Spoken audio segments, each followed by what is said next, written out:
E3 is imminent, and the finishing touches are now being made on all the huge video announcements we'll see when each publisher takes the stage. It doesn't matter how amazing your game is, if you can't sell it, no one's going to buy it. So how do you make E3 magic amidst all the hype and hullabaloo of the show? Pretend you're a blank trailer canvas, sailing on the ocean of creativity, searching for guidance, and a server to stream from.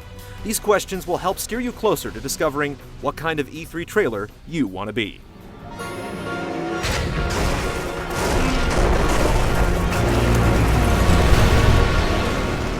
Has your game been announced before? If the answer is no, then congratulations, this is your big moment. Getting announced at E3 can be pretty intimidating. There are a lot of trailers out there to shove you out of the spotlight, but don't be afraid. E3 is forever, and we're going to spend the lonely weeks until Comic-Con and PAX rewatching all the crazy stuff that'll be unleashed in a few days. If you're a good trailer, people will remember you. The most important thing to do is make sure your concept is clear while running for the least amount of time possible. Are you a new IP?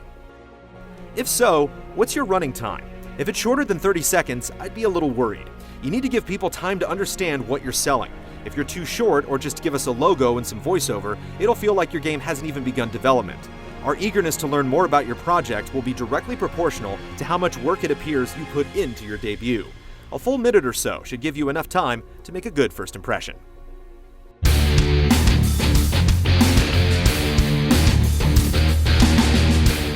Are you a sequel? Not another one. No, I'm just kidding.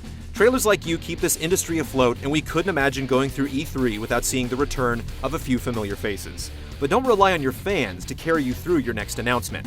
Don't just tell us we're getting another Uncharted or Halo or Legend of Zelda. Show us what that sequel's going to be like. Make its premise sharp and enticing. And for the love of all the trailer gods, give the game a name. It's hard to get hype for something if we have no idea what to call it. Will you be shown at a press conference? If you're going to be up on stage, you'll really be pressed for time. Don't be surprised if you get cut down a little more than you'd like. But there's no better place to be at E3 than at a press conference. You've also got the lead on game demos that might bug out or crash, and presenters that might screw up their lines. All you have to do is press play and watch everyone's faces light up. That's why you need to make all these important decisions now, before the lights go down. Do you have gameplay to show? If you're running in real time this E3, you won't be the only one, and you may never be judged more harshly than you will among the other edits of the expo. So let's make your first look be all it can be.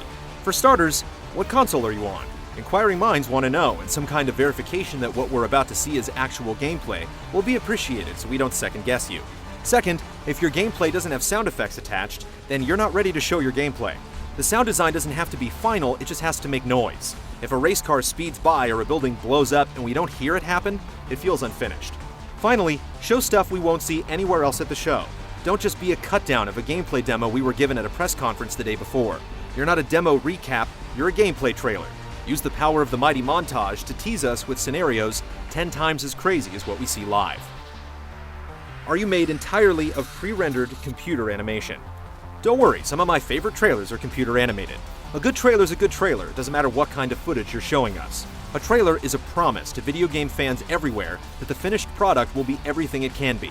It's understandable that publishers and developers are willing to break the bank to help you, the trailer, realize their vision. It just raises the bar for any trailer substantially. If you fudge your pitch while showing us in-game assets, we can at least piece together what game we think you were trying to sell. If someone spends thousands of dollars to turn you into a short film and you're not completely blowing our minds, then that stage fright you're feeling is warranted.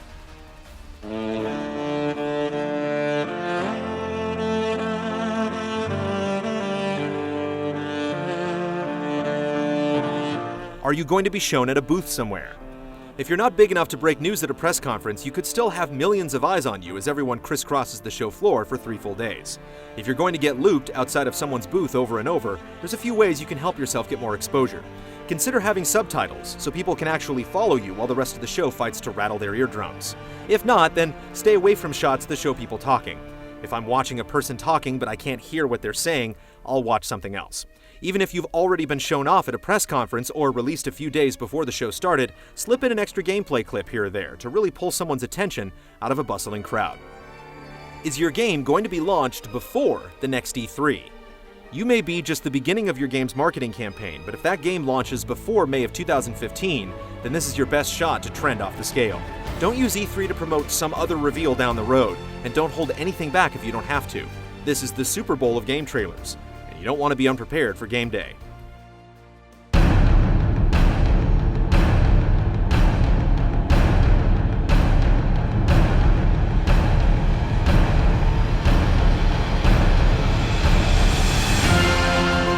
See, being an E3 trailer is a terrifying prospect. So much pressure, so much anticipation.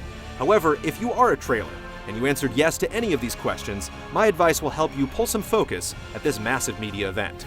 There's a certain amount of prestige that comes with being shown at E3, whether it's on a press conference stage or in a take-home press kit.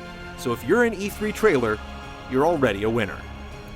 Stay tuned for all of our exhaustive coverage of E3 2014 before, during, and after the show, including a special episode of Trailer Academy where I'll recap the best and worst trailers of the bunch. If you're an E3 trailer that's scared you'll fly too low under the radar, hit me up on Twitter at GameTrailersVO. See you at E3.